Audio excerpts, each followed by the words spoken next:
오늘 나훔서 2장 말씀을 통해서 나훔서를 마무리하고자 합니다. 나훔 선지자는 따라합시다. 위로를 전한 선지자. 어떤 위로를 전했어요? 하나님의 위로를 전한 선지자라고 말씀을 드렸어요. 그러니까 위로를 전하다, 그 나훔의 뜻인데요. 무엇이 위로라고 제가 말씀을 드렸습니까? 하나님의 묵시와 하나님의 비전, 하나님의 뜻을 우리에게 알려주는 것이 가장 큰 우리에게 위로가 된 줄로 믿습니다. 또 하나님이 어떤 분이신가를 우리가 아는 것이 위로라고 했어요. 여러분, 우리가 나훔서 말씀을 통해서 위로 많이 받으셨습니까? 오늘도 위로받는 밤이 되기를 주님의 이름으로 간절히 축원합니다. 자, 지난번에 말씀드렸던 나훔서의 말씀을 한번 표로 보시면 이렇습니다. 1장에는 같이 읽어볼까요? 시작. 니느웨 멸망의 선포. 2장에는 니느웨 멸망의 모습. 3장에는 니느웨 멸망의 원인이 나옵니다. 이것이 나훔서의 구조인데요. 제가 1장에서는 니느웨가 멸망한다라는 것을 나훔 선지자를 통해서 선포함을 전했고요. 자, 오늘 그렇다면 니느웨가 어떻게 멸망하는가? 그 모습이 선포되고 3장에서는 왜 니느웨가 망하는지에 대한 그 원인을 말하고 있는데 오늘 3장까지 다루면서 나훔서를 마무리하고자 합니다. 여러분, 어떻게 해서 니느웨가 멸망하게 될까요? 1절을 같이 한번 읽어봅니다. 노란 글씨만 읽어봐요. 시작. 파괴하는 자가 너를 치러 올라왔나니. 다시 읽어봅니다. 시작. 파괴하는 자가 너를 치러 올라왔나니. 자, 그러니까 니느웨라는 나라가 따라합시다. 아수르. 다시 한번 아수르. 아수르 제국을 말하고 있거든요. 이 니느웨가 아수르의 수도인데 어떤 다른 나라가 군대를 이끌고 와서 이 아수르 제국을 치러 온다라는 얘기겠죠. 3절을 보니까 이런 예언이 있어요.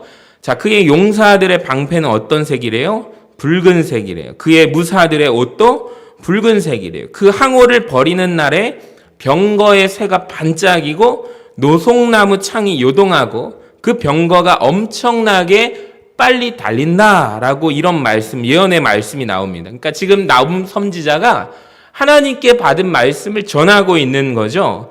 그러니까 간단하게 말하면 이렇습니다. 아수르의 수도인 니느웨가 어떻게 멸망하는가? 이 파괴하는 자, 공격하는 자들이 쳐들어오는데 그들의 옷의 색깔이 무엇이에요? 붉은색 갑옷을 입고 있고 그들이 가진 방패도 어떤 색이에요? 붉은색을 가지고 있다라는 예언의 말씀을 전하고 있습니다. 사실 이 당시에는 이 예언의 말씀이 이해하기 어렵고 힘든 내용인데요. 왜냐하면 세계 역사 가운데 아수르 제국이 그 어떤 나라도 쳐들어오기 어려울 만큼 엄청난 강대국, 대제국이었기 때문입니다. 한번 지도를 보여주시면 아수르 나라의 땅덩어리가 여러분 어마어마합니다. 어마한 이 대제국을 이루고 있기 때문에 여러분 이 아수르 제국의 영토가 엄청났거든요. 근데 우리가 역사를 통해서 확인하는 바 이 아수르 제국의 밑에 누가 있냐면 따라해볼까요? 바벨론. 다시 한번 바벨론. 이 바벨론 제국이 아수르 제국 밑에 위치해 있습니다. 그러니까 이제 나중에 바벨론이 아수르 제국을 공격해 오게 됩니다. 그리고 시간이 흘러서 후대의 역사가들이 발견을 하거든요. 실제로 바벨론 제국의 군인들이 입었던 옷과 갑옷과 방패는 어떤 색이었는가? 이 붉은색이었다라는 것입니다. 역사 자료에 보면은 제가 사진을 가지고 왔거든요. 지금 이것이 바벨론의 군인들의 모습을 그려놓은 것입니다. 기록에 의하면 어떤 색이죠? 진짜로 붉은색 옷을 입고 있습니다. 자, 다음 사진을 또 보시면 바벨론 군인들의 옷뿐만 아니라 방패도 어떤 색깔이죠?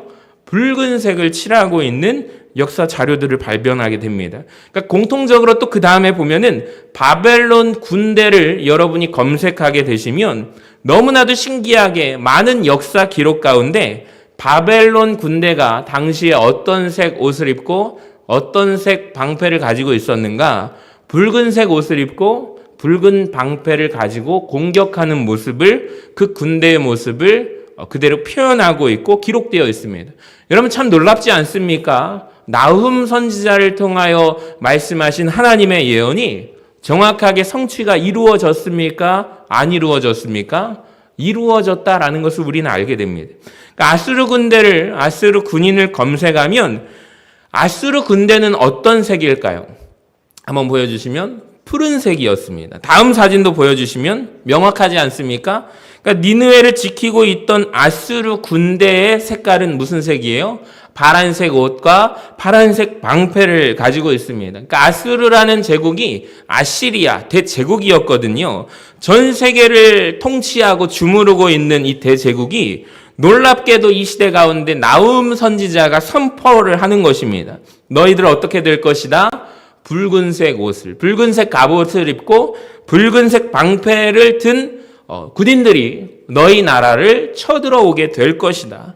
이 예언과 마찬가지로 정확하게 하나님의 말씀이 성취가 되는 것이죠.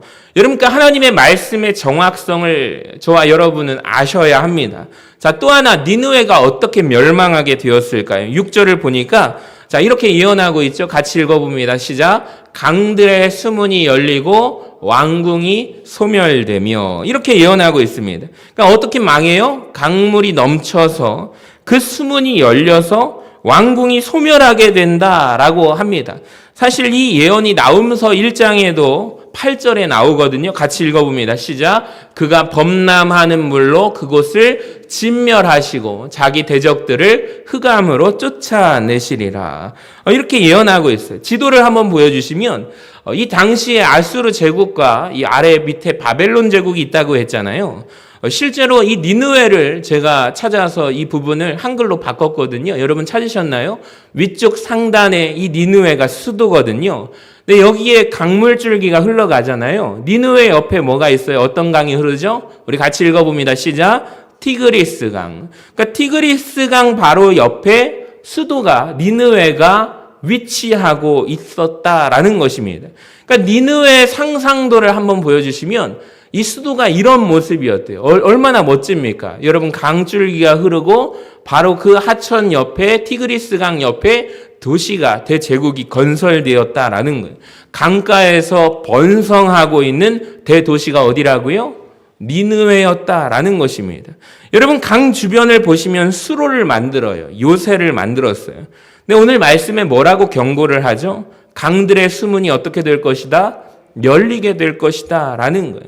여러분, 이 보시면 이게 수동태로 표현되고 있습니다.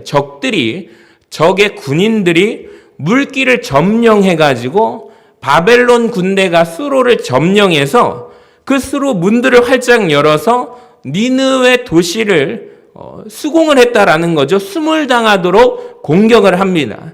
여러분 한번 생각해 보세요. 대제국 아수르가 힘 한번 못 써보고 어떻게 되냐? 수몰된 모습이 나옵니다. 그러니까 니느웨가 수몰되었기 때문에 세상 역사 가운데 여러분 흔적이 남아있지 않거든요. 근데 1846년에 고고학자 레이어드라는 분이 7년 동안 이 지역을 발견했습니다. 발굴을 했습니다. 그래서 세상에 그 니느웨를 드러내게 되는 것입니다. 한번 그림을 보여주시면 발굴하는 모습, 이 니느웨의 상상도를 그 다음 사진 보여주시면 찾아냈습니다. 해가지고 7년 동안 이 지역을 찾아내니까 지금의 이라크 지역에 위치하고 있거든요. 발굴해낸 다음에 책을 썼습니다. 그러니까 이 니느웨를 발견한 다음에 이 역사들을, 이 중요한 유적들을 출품하게 되고 굉장히 세상에서 여러분 이 역사를 흔드는 책이 나왔습니다. 그러니까 이 책이 나오기 전까지는 성경은 어떻게 세상에서 인정을 했냐면 아시리아 제국, 아수르 제국을 어느 역사에서도 다루지 않아요. 그러니까 어디에만 나와요? 성경에만 나오는 거예요. 그러니까 세상의 역사가들이 성경을 비방하고 조롱합니다. 근데 이 사람이 유적을 발굴해내므로 성경의 역사성이 드러나게 되고 증명하게 된 것이죠. 여러분 참 놀라운 이야기 겁니다. 우리가 지금 이 말씀을 보면 잘 몰라서 그렇지 오늘 이 말씀을 이해하고 성경을 읽으면 참 놀랍습니다. 여러분 하나님께서 니느웨를 어떻게 멸망시키는지를 나훔을 통해서 두 가지를 말씀해 주시거든요.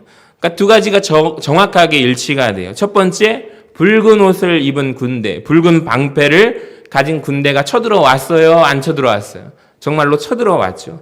그리고 수문이 열려서 물이 범람하게 되므로 왕궁이 소멸되게 되었습니다. 그래서 발굴된 니느웨의 터가 한번 다시 보여주시면 상상도가 그 앞에 사진을 보여주시면 이렇게 멋진 도시가 완전히 이렇게 흉한 모습으로 폐허가 되었다라는 것입니다. 그러니까 오늘 말씀을 통해서 저와 여러분이 먼저 알아야 될 것이 있는데 하나님의 말씀이 얼마나 놀랍도록 정확하게 성취가 되는지를 여러분 우리는 믿음으로 고백해야 하는 것입니다. 그래서 오늘 말씀을 듣는 우리에게 위로가 되기를 간절히 소망합니다. 그러니까 이방 땅 니느웨를 향한 말씀이 예언의 말씀이 너무나 정확하게 성취가 이루어졌잖아요. 근데 하물며 하나님의 백성들을 향한 하나님의 말씀은 어떻겠습니까? 그러니까 여러분 성경에 보면 하나님의 예언의 말씀이 너무 정확하게 성취가 되는 장면들이 나옵니다. 예를 들어서 70년이 차면 내가 예루살렘 성전을 회복하겠다. 그 말씀이 예레미야 29장에 나오는데요. 정확하게 70년 후에 성취가 되죠.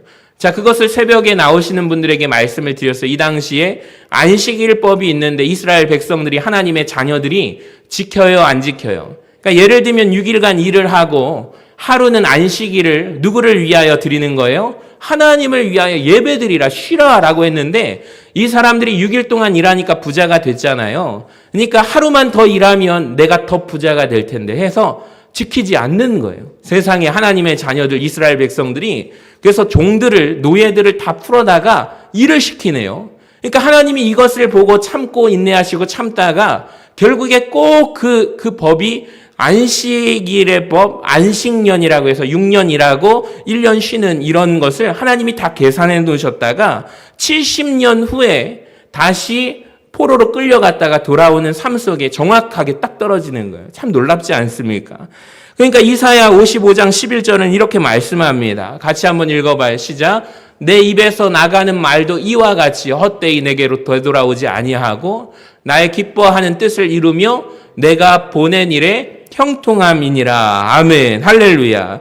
여러분, 그러니까 우리 교회를 향한 하나님의 말씀이, 하나님의 뜻이, 또 저와 여러분을 향한, 우리 인생을 향한 하나님의 말씀, 하나님의 뜻이 한치의 오차도 없이 정확하게 이루어지게 될 줄로 믿습니다. 그러니까 이것을 우리가 알게 되면, 이야, 하나님의 말씀 내가 들으러 오는 이 귀한 시간이 얼마나 귀한 시구나. 여러분, 사실 이 수요일 저녁 이 밤에 얼마나 바쁩니까? 못 오시는 분들이 말해요. 목사님, 제가 직장 끝나고 남편 밥 해줘야 되고요. 그리고 이 시간이 얼마나 바쁜지 몰라요. 6시 반에 막 헐레벌떡 뛰어와가지고 여기에 겨우 찬양 쓰고요. 그러니까 이런 모든 속사정이 다 있는 거예요. 그러니까 우리가 정신을 차리지 않으면 오늘이 수요일 저녁인지 목요일 저녁인지 그냥 모를 정도로 정신없는 상황 속에 훅 지나가게 되는데 내가 대표 기도라도 한번 맡아보고 내가 이 시간에 수요 기도의 자리에 한번 와보고 하면은 이 시간을 우리가 지킨다는 것이 삶에서 내 시간을, 내 마음을, 온 정신을 누구에게 드리는 거예요? 하나님 앞에 구별하여 드린다라는 것을 인정할 수밖에 없는 거예요. 여러분, 사실 이 시간이 황금 시간 아닙니까? 네, 여러분을 축복합니다. 다른 곳에 안 가고 하나님의 앞에 나와서 하나님 말씀 들으러 온 것이 복된 줄로 믿으시기를 바랍니다. 그러니까 이사야 55장 2절에 이런 말씀이 있어요. 내게 듣고 들을지어다. 내게 와서 하나님의 말씀을 들으래요. 자, 그리하면 너희가 좋은 것을 먹을 것이며 너희 자신들이 기름진 것으로 즐거움을 얻으리라. 아멘. 자, 너희는 귀를 기울이고 내게로 나와서 들으라. 그리하면 하나님의 말씀을 들으면 너희 영혼이 살리라. 할렐루야. 여러분, 하나님의 말씀을 듣게 될 때 여러분의 영혼이 살아나는 역사가, 은혜가 일어나게 될 줄로 믿습니다. 여러분, 하나님의 말씀은 절대로 가볍게 듣고 넘어가면 안 되거든요. 얼마 전에 저하고 예전에 친분이 있었던 목사님 한 분을 만났어요. 목사님 어떻게 지내세요? 그랬더니 제가 얼마 전에 1월 그 중순에 아이들 데리고 대전에 있는 한빛 감리교회 수련회를 갔다 왔대요. 거기 교회가 특이성이 있는데 새벽 기도가 초등학교 아이들도 나와가지고 새벽을 지킨다는 거예요. 엄청나게 큰 교회인데 그 교회에서 캠프를 하는데 마침 사촌 분이 거기에서 감리교 목사님, 부목사님으로 하셔서 이 수련회를 인도하시는데 이렇게 사역지를 옮기고 나서 중고등부 아이들을 데리고 어디 수련회를 갈까 했더니 이미 신청이 다 마감이 돼가지고 연합집회라든지 갈 곳이 지금 다 마감이 돼서 우연찮게 소식을 전하다가 그곳에 아이들, 중고등 학생들 한 20명을 데리고 갔다 오셨대요. 그러니까 너무 은혜를 받아가지고 생각해 보세요, 여러분. 새벽에, 우리 새벽 기도에 우리 아이들부터 청년들, 어른들에 다 이르기까지 다 교회에 나온다는 거예요. 몇천 명이 나온다는 거예요, 세상에. 아이들이 요즘에 방학했잖아요. 여러분, 한번 생각해 보세요. 이 시간에 수요 기도에 아이들과 학생들이 와도 너무 마음이 기쁜데 하나님의 마음은 얼마나 더 기쁠까? 근데 그런 아이들이 새벽에도 나온다고 한번 생각해 보세요. 새벽에 성경책을 딱 들고 초등학교 아이가 내가 하나님 말씀대로 살겠습니다 하면서 기도를 하고 통성으로 할 때 막 방언 기도를 초등학교 아이들이 한다는 거예요. 그 현장에 딱 가서 아이들과 함께 학생들과 기도를 하는데 목사님은 막 마음이 열려가지고 막 기도를 하는데 자기 교회 중고등 아이들은 어때요? 표정을 보니까 말은 안 하고 있지만 너무나도 힘들고 새벽 4시부터 시작해가지고 모든 일정이 뭐예요? 주제가 딱 하나, 기도예요. 새벽 기도 중요시하고. 그러니까 중고등부 아이들이 막 못 견뎌 하는데 다른 그 교회 아이들은 막 은혜 받고 있는 모습을 보면서 마음에 도전을 받았는데 저한테 얘기하는 거예요. 목사님도 다음에 한번 거기 교회 꼭 가보시라고. 우리 중고등부도 같이 한번 가보자라고 하니까 한번 그런 생각이 듭니다. 그래서 그 교회 얘기를 들으면서 마음에 도전이 되었어요. 여러분, 그러니까 사실 기도하지만 하나님의 말씀을 붙들고 기도하는 거예요.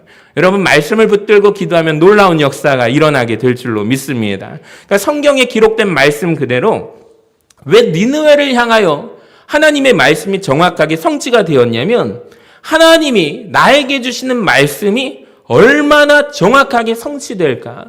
그러니까 우리가 기대함으로 들어야 한다라는 것이죠. 자, 느헤미야 8장 말씀을 보면 부흥의 시대에 잘 보세요, 여러분. 하나님의 말씀은 어떻게 됐는지 그들의 태도가 나오거든요. 에스라가 모든 백성 위에 서서 그들 목전에 책을 펴니 책을 펼 때에 모든 백성이 일어서니라.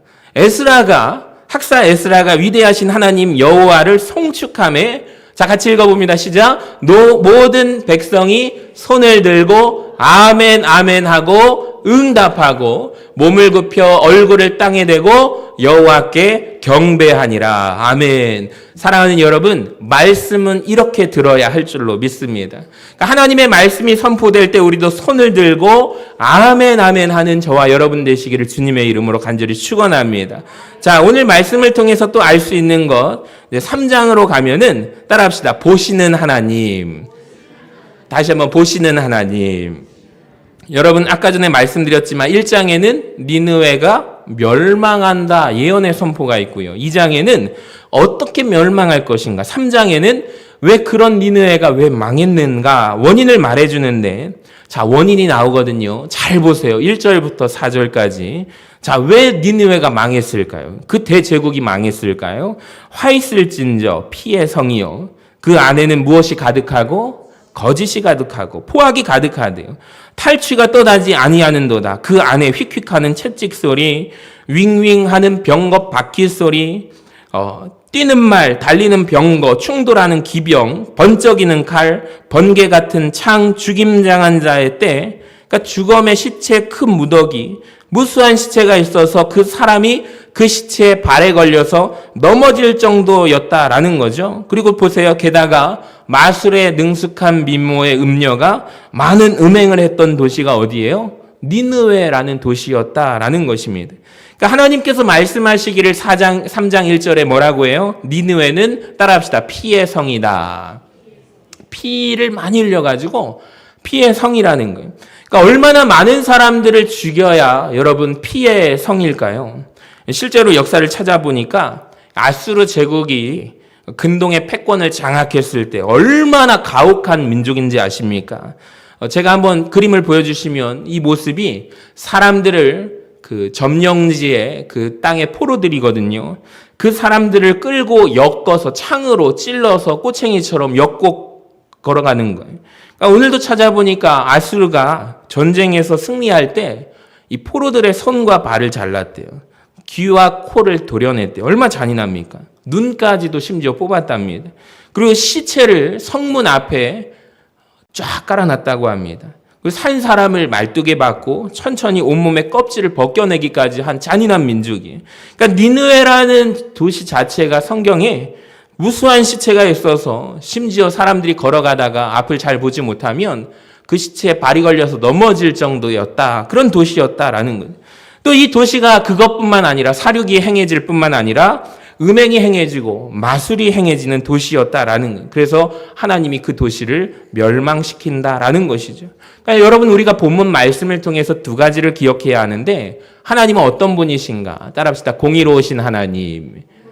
여러분, 하나님은 공의로운 하나님이라는 것을 우리가 기억해야 합니다. 우리는 하나님을 사랑의 하나님만 생각해요. 사랑의 하나님 맞아요. 따뜻하고 온화하고 부드럽고 우리에게 말씀해 주신 하나님이지만, 여러분, 하나님은 또 그 이전에 공의로우신 분이시기에 죄악을 심판하시는 심판주이심을 믿으시기를 바랍니다. 그러니까 성경은 언제나 우리에게 심판을 말씀하고 있어요. 하나님이 오죽하면 심판하시겠는가? 창세기 6장에 보면은 노아의 심판에 대한 하나님이 그 이유를 설명하시죠. 온 땅이 강포했기 때문에, 포악했기 때문에, 하나님 앞에 부패했기 때문에 하나님이 사람 지으신 것을 한탄하시고 후회하시고 그 포악함이, 강포함이 온 땅의 지면에 가득했다라고 말씀하십니다. 그래서 하나님이 심판하신, 가나안 땅의 족속들이 아무 죄가 없는데 하나님 무서운 채찍으로 심판하시는 것이 아니라, 레위기 18장에 보면은 가나안의 7 족속들이 어떤 모습인가? 근친상간을 행하고 자녀들을 우상에게 불사르는 모습이 나오죠. 우리 새벽에 계속해서 보았잖아요. 바알이라든지 다른 수많은 우상신 앞에 자녀를 제물로 바칩니다. 수간까지 했다라는 그런 생태를 그대로 고발하고 있죠. 또 다른 말씀은 그들의 죄악이 너무 심해서 여기 보면은 그 땅이 스스로 그 사람들을 토해낼 정도가 되었기 때문에, 죄가 만연했기 때문에 오늘 니느웨도 마찬가지라는 거죠. 아무 죄가 없는데 심판하시는 분이 아니라 그 성이 어떤 성이었다? 피의 성이었기 때문에, 음행이 가득했기 때문에 하나님이 그들을 심판하셨다라는 거죠. 여러분, 두 번째 알아야 할 것이 있습니다. 오늘 말씀을 통해서 참 위로가 되는 것이, 우리 같이 읽어봅니다. 시작. 다 알고 계시는 하나님. 그러니까 나훔서 3장 1절에서 4절을 보면은 이 세세한 죄악성을 고발하는데 누가 다 알고 계셔요? 하나님이 알고 계신다. 하나님이 보고 계신다, 이 말입니다. 그러니까 하나님은 그 니느웨 성에서 벌어지는 무수한 도륙의 현장, 시체가 무수하게 쌓여있는 그 모습, 마술에 능숙한 음녀가 음행하는 그 모습, 악한 행위들, 죄악들을 다 누가 알고 계세요? 하나님이 알고 계신다. 여러분, 욥기 11장 11절에 이런 말씀이 있습니다. 다 같이 읽어봅니다. 시작.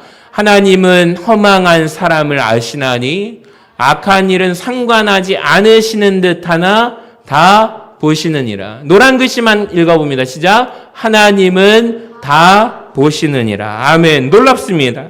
여러분, 그러니까 하나님은 내가 은밀하게 행하는 일들 하나님이 상관 안 할 것 같잖아요. 근데 하나님은 다 보고 계신다라는, 이 땅에서 벌어지는 무수한 죄악성과 여러분 타락성들이 있습니다. 하나님 상관 안 하는 것 같으나 다 보고 계신다, 알고 계신다라는 거.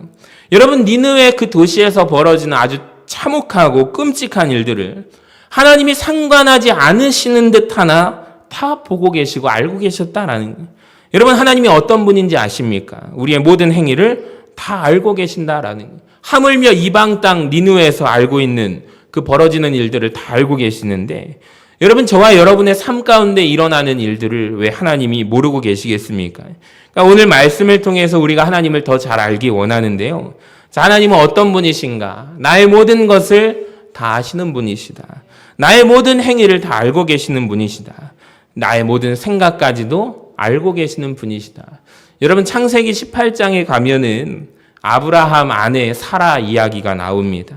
하나님께서 사라를 찾아오시죠. 그런데 사라가 성경에 보니까 어디에 있어요? 장막 문 뒤에서 있었다라고 합니다. 그러니까 하나님께서 사라가 어디 있느냐라고 질문하시다가 하나님이 말씀하시는 거예요. 내가 내년 이맘때쯤에 다시 올 때 사라에게 아이가 있으리라, 자녀가 있으리라 말씀하십니다. 창세기 18장에서 하나님이 말씀하시죠. 근데 분명히 성경에 사라가 어디 있어요? 장막 안에 있는 게 아니라 바깥 문에 있었어요. 뒤에 있었어요. 그러니까 이 말을 듣고 사라가, 그러니까 현장에는 없는 거죠. 하나님 앞에는 없었던 거예요. 장막 바깥 뒤쪽에 있었으니까. 이 말을 듣고 속으로 피식 웃습니다. 12절에서 이렇게 말하죠. 내가 이렇게 늙었는데 그런 일이 있을까?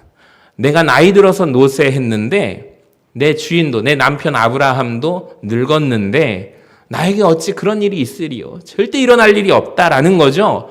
이렇게 속으로 생각하면서 피식 하나님의 말씀 앞에 웃습니다.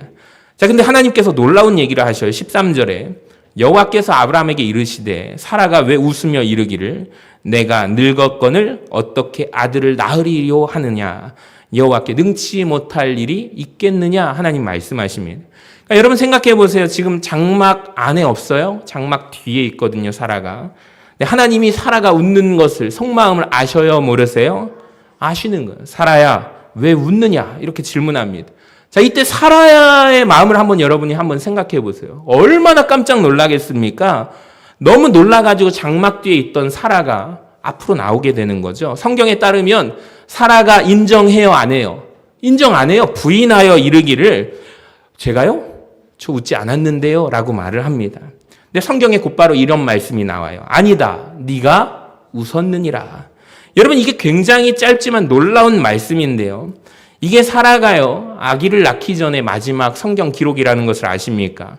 사라하고 기록된 마지막 기록인데 자, 이 기록이 나온 다음에 히브리서 11장에 보면은 사라를 뭐라고 표현하냐면 믿음의 사람으로 묘사하고 있다는 것이 놀랍습니다. 11절 같이 읽어봐요. 시작.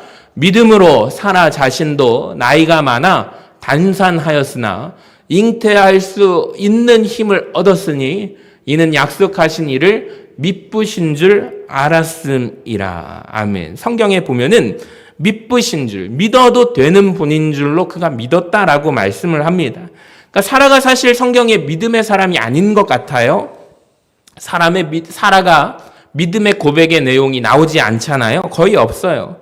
그러니까 아기 낳기 전에 사라와 관련된 이야기는 아까 전에 창세기 18장에 나오는 그 이야기 이후로 없습니다. 근데 이 상황이 끝나고 나서 성경은 사라가 뭐라고 해요? 믿음을 가진 사람이 되었다라고 말씀을 합니다. 이게 무슨 말일까요? 여러분 한번 이 시점으로 생각해 보면 사라가 언제 믿음을 갖게 되었을까요? 내가 보이지 않는 곳에서 장막 뒤에서 하나님의 말씀 듣고 속으로 피식 웃었어요. 내가 하나님께서 들리지 않는 장막 뒤에서 내가 속으로 한 내 속마음이 있어요. 내가 어찌 아이를 낳을 수 있을까? 그런데 보이지 않는 곳에서 내 마음속 이야기를 들으신 분이 계셔요. 내가 들리지 않는 곳에서 한 이야기를 들으신 분이 계셔요. 내가 거짓말을 부인을 했을 때 놀래가지고 아니라고 했을 때 아니다 네가 웃었다라고 말씀하시는 분명히 내 속마음까지도 보시는 분이 계시다라는 거죠. 여러분 그 순간 사라의 마음속에 믿음이 생겨요, 안 생겨요? 생겼다라는 거예요. 내 마음속 전부를 하나님은 아시는구나. 내가 장막 뒤에서 혼자 속으로 웃었는데 내가 부인까지 했는데 아니다 네가 웃었다라고 말씀하시는 여러분 하나님의 말씀을 듣고 사라가 믿음을 가진 사람이 되었음을 우리는 알기를 원합니다. 이와 비슷한 이야기가 요한복음 1장에 나오죠. 나다나엘이라는 사람이 나옵니다. 어느 날 빌립이 친구를 찾아와서 나다나엘에게 말합니다. 우리가 메시아를 만났다. 근데 그 메시아는 어디 출신이다? 나사렛 출신이다. 그때 이 말을 들은 친구 나다나엘이 피식 웃으면서 말하죠. 아유, 나사렛에서 무슨 선한 것이 날 수 있겠냐고? 난 못 믿어.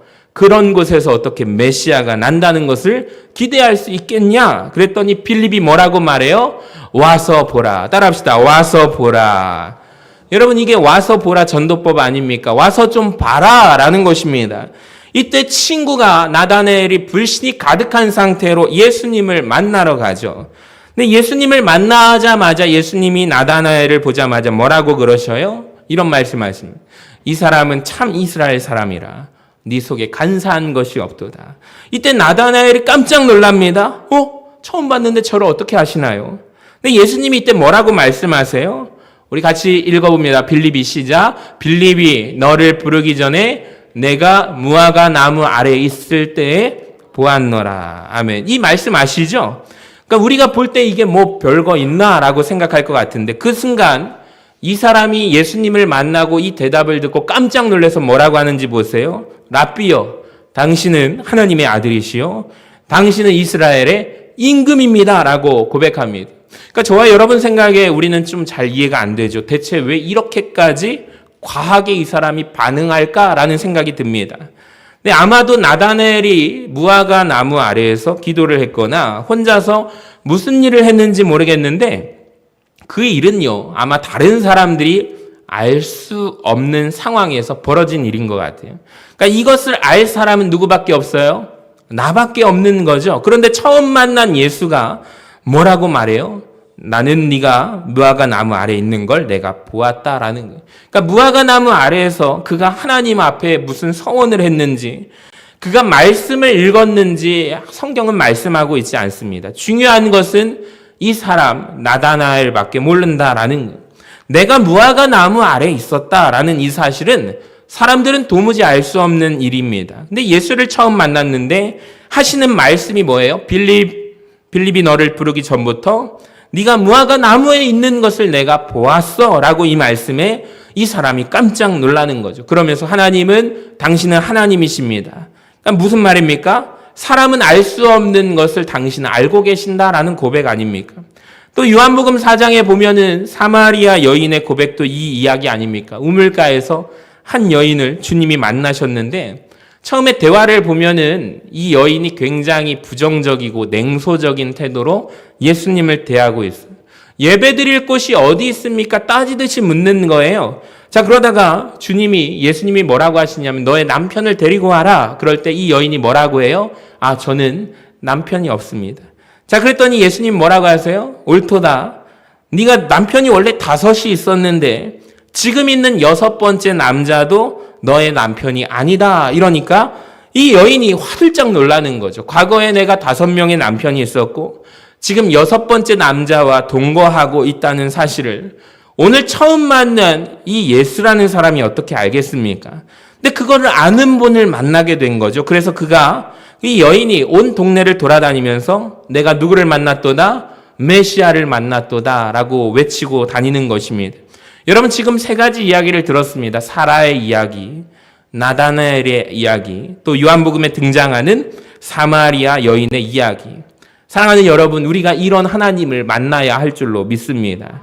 여러분, 우리는 하나님을요, 하나님은 창조주가 되시지. 맞아. 그런데 이 단계를 뛰어넘어서 그 하나님은 나의 모든 것까지도, 내 속마음까지도 알고 계시는 분이시지. 내 마음의 깊은 생각까지도 알고 계시는 분이시구나.